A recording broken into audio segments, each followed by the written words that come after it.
Now to Kate and Dan. Well, as you were hearing there, it's breakfast time for most of us, and we probably take our first meal of the day for granted, don't we?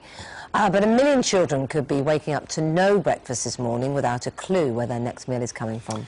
Yeah, that's according to really shocking new research this morning that's been revealed. It says children are starving because of poverty and neglect. Well, Richard is at a school in East London for us this morning. What's being done about it where you are, Richard?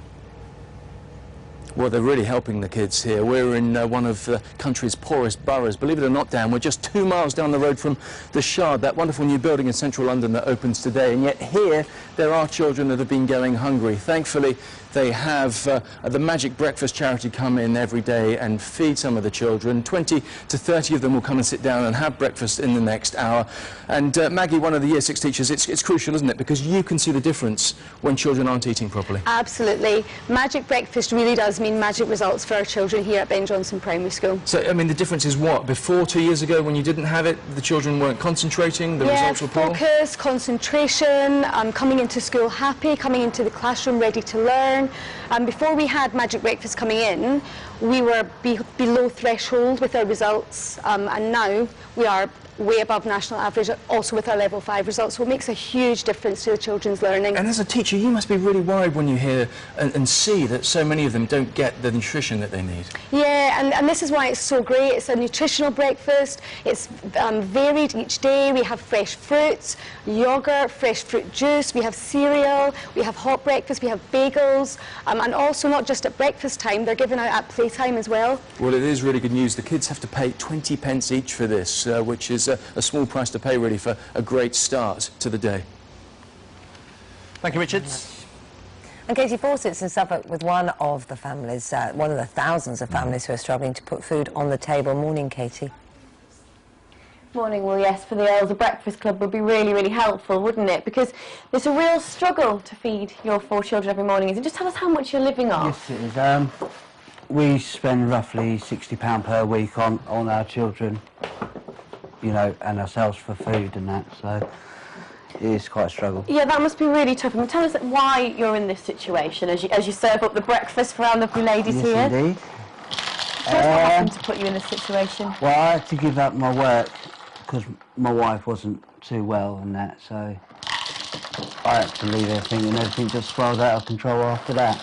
You're desperately trying to work at least part-time at the moment, I aren't am you? indeed. I work for a charity now, which helps us because it makes me give me a sense of like working still. Fantastic. Rather than being at home all the time. Yeah, and all the best with that. And yes, we've got a thank you. treat for the kids today because you don't get fruit very often because fruit's actually really expensive. Tell us, guys, what's your favourite fruit? Kiwi and strawberry. Kiwi and strawberry. You've got expensive taste. What about yourself? Strawberries! Strawberries, lovely. What about you? Apple. Apples. Well, we're in luck here because we have some apples. And finally, lovely lady, what's your favourite fruit? Bananas! Bananas, and we'll hopefully get some of those for you later. So this just proves, these lovely ladies prove that kids do want to eat healthily. The problem is whether their parents can now afford it. Oh, I better give you all one, better I. Thank you, Katie. We can now go back to East London and talk to Carmel McConnell, the founder of Magic Breakfast, a charity providing free morning meals to 200 of the poorest schools in the country. You know, how big is this problem in terms of what you're dealing with? It's a huge problem, sadly. We've got, our research showed that half of teachers all across the country are bringing in food because children are arriving too hungry to learn. Magic Breakfast provides a healthy breakfast to 6,000 children every morning in 200 primary schools.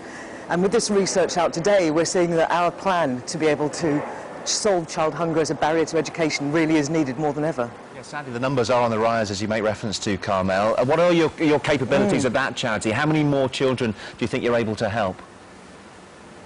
Well, we've got 100 schools on our application list right now, and we're going to get out to them. We've got a plan to make sure that we solve the problem for good. And I think it's about 700,000 children who are arriving at school without having had the right food because of a mixture of family hardship. The recession is rolling through, and we're seeing food prices and other prices going up and hitting families hard. We want to be able to make sure that every child gets the right food as fuel for learning. And schools like Ben Jonson are just doing a fantastic job getting the kids behind this. We're in a mess, aren't we, in terms of childhood nutrition in this country? One minute we're talking about childhood obesity, the next minute we're hearing of families that can't afford to even feed their children the basics. Is it frustrating for you that we've got ourselves into such a mess? Yeah, we've taken our eye off the ball on children, definitely, in this country. I mean, one thing that really strikes me is in our schools, 88% of our schools show improved attainment and concentration as a result of just getting a healthy breakfast. Now, parents love their children. I mean, I would take issue with that on the report, because I see day after day families that love their children and are struggling because they don't have food awareness, they don't have cookery skills. Magic Breakfast is a 3-year programme to put in good food, family education support, which is the crucial thing, as well as being big business into this, to make sure we solve the problem for good. That's what we're about. There's some fantastic children here at this school. It sounds like you're doing absolutely the right thing, and you mentioned education, how important that is going forwards. How much support are you getting from the people at the very top in this country? Yeah, well, we were lucky to get the Prime Minister's Big Society Award last year for the work that we're doing. I'm very confident that government will announce a free breakfast programme as an investment in social mobility in this country. And what we want to do is not to drain the public purse for that. We want to bring together our big business community. We're already getting help from Quaker and Tropicana with free oats and free orange juice. We think there are lots of business leaders who are really concerned about a quarter of children missing their whole morning because of a lack of breakfast. And Magic Breakfast shows that this is very solvable. Well, thank you very much indeed. Thank goodness we've got people like you out there battling the situation. Thanks very much indeed. Thank you.